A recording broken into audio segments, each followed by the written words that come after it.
do you feel the urge that you continuously need to seek outside reinforcement to get the self-esteem needs that you need? Today, I want to explore the Maslow hierarchy of needs with you, with the emphasis from the shift from status to self-actualizations.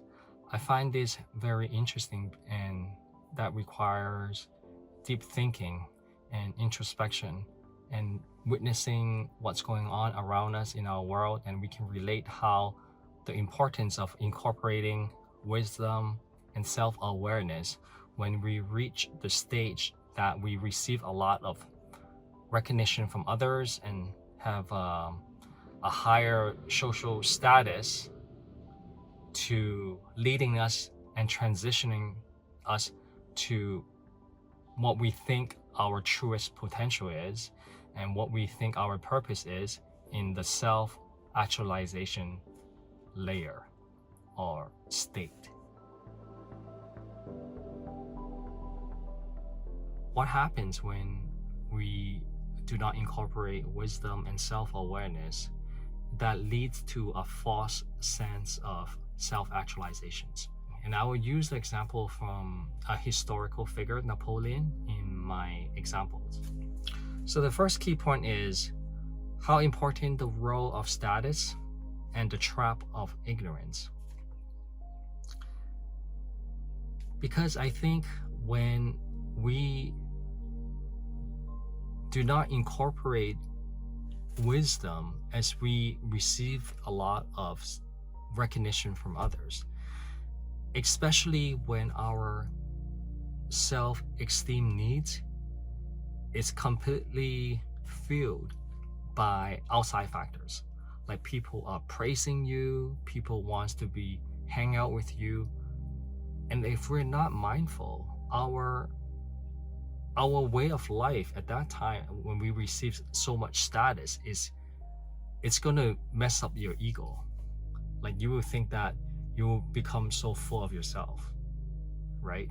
We have seen a lot of so-called successful people, when they start to receive a huge deal of recognition and status, sometimes it can really lead to a false sense of self, because our pleasure, our self-esteem is energized solely by such outside factors, and forget the need of self-contentment. What happens when people start turning the way around?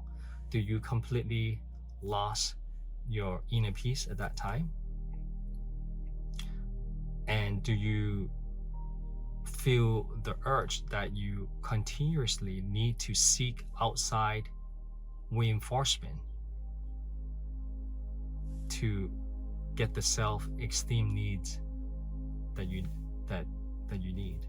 So that's something that I feel like we should think about, and worth the time to think deeply, especially for those that have a great deal of achievement or success within their community or within their family and company. We should really take a step back and apply self-awareness and introspection to think about what state we are at right now, and how can we move from status that is solely based on outside influences, and think about, without those outside factors, are we self-fulfilled? Do we feel enjoyment, joyful at that state? Because without a great deal of self-awareness, it can be a very dangerous road leading to what we think our self-actualization should be. Like I said, I will use Napoleon as an example. We all know that he was a very famous emperor at that time. He was able to conquer a lot of territory to bring into his empire. But at the end of his life, he basically had experienced a downfall. So when we use Napoleon as an example, when he, at the state that he received all the recognition, all the social status, did he applied wisdom and self-awareness at that point? Is what is his true potential and self-actualization? I would think, when I think deeper into this topic, is that did he believe his self-actualizations was to keep on conquering more land, to bring those lands into his empire? Did he get blinded by his ambitions to continue expanding instead of handling what he has and really build his civilization at that time? Was he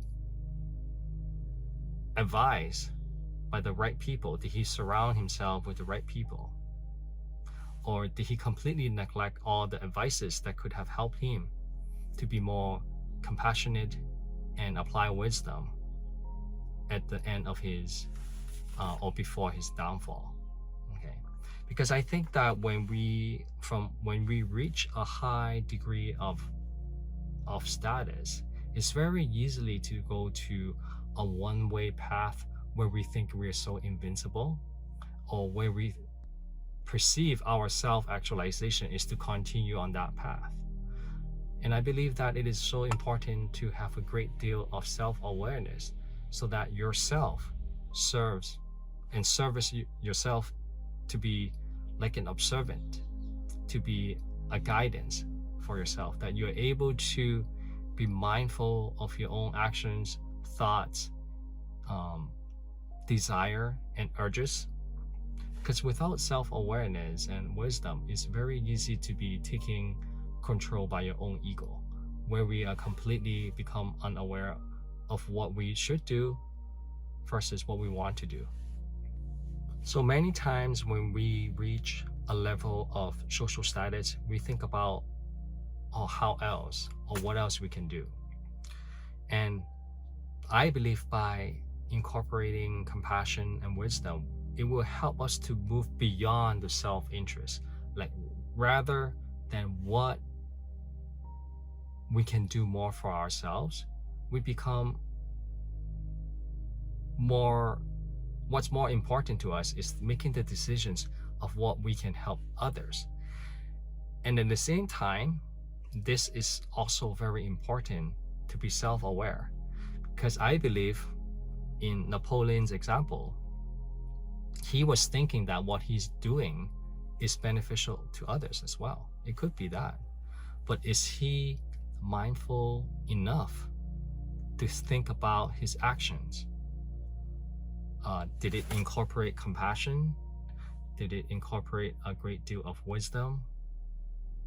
And that is something that is not for me to say, but is for us to really think about.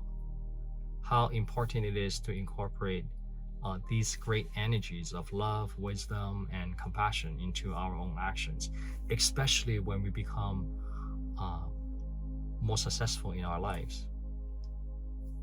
When we reach a great deal of status, social status, that people recognize us as a successful person, what do we want to do with that? And I really encourage all of us to think about and be mindful what we think our truest potential. Does it really serve you and others the way that we want to? Are we willing to take the perspective of all different sides, even those who are criticizing us? Are we really able to be mindful as we receive all these informations, especially at the time that we have a huge deal of social status?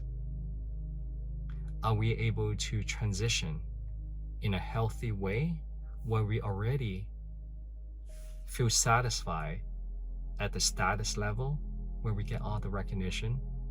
Are we able to transition from there to a true and healthy sense of self-actualization? It's a very deep topic, I believe, and